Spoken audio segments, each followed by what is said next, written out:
Is-Segretarju Ġenerali tal-General Workers Union Tony Zar jgħid li l-Union diġà għamlet ċara f'rapport li bagħtet lill-Gvern li ma taqbilx li l-età tal-irtirar tiżdied kif qed titlob il-Kummissjoni Ewropea. L-Unjoni Ewropea imissa tagħmel investigazzjoni fuq il-Gvern Malti dwar kif qed jintefqu l-flus li l-ħaddiema qed jikkontribwixxu mill-paga tagħhom biex imorru suppost għall pensjoni tagħhom. F'kummenti ma' One News Tony Zar jgħid x'għandu jagħmel il-Gvern minflok jolli l-età tal-irtirar. Il-flus li l-Gvern qed jiġbor mingħand bil-bolo tal-ħaddiema li suppost imorru għall pensjoni jiġu użati biss għall pensjoni u ma jiġux użati għall affarijiet oħra.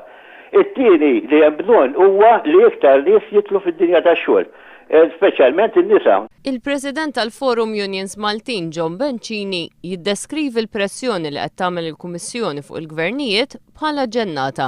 Hija assolutament ġennata u aħna ma naqblux magħha u qed nippretendu li l-Gvern Malti joħroġ ċar fuqha. Jgħid li l-Kummissjoni Ewropea hija totalment maqtuwa mir-realtà tal-miljuni ta' ħaddiema fl-Ewropa.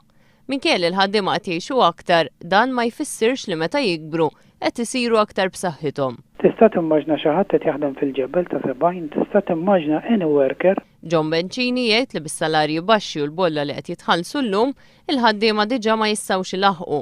Jgħid li l-Gvern għandu jaġixxi skont dak li qed tipproponi l-Konfederazzjoni ta' Trade Unions Ewropej, jiġifieri li l-ewwel jara li jtejjeb il-qagħda fil-pajjiż.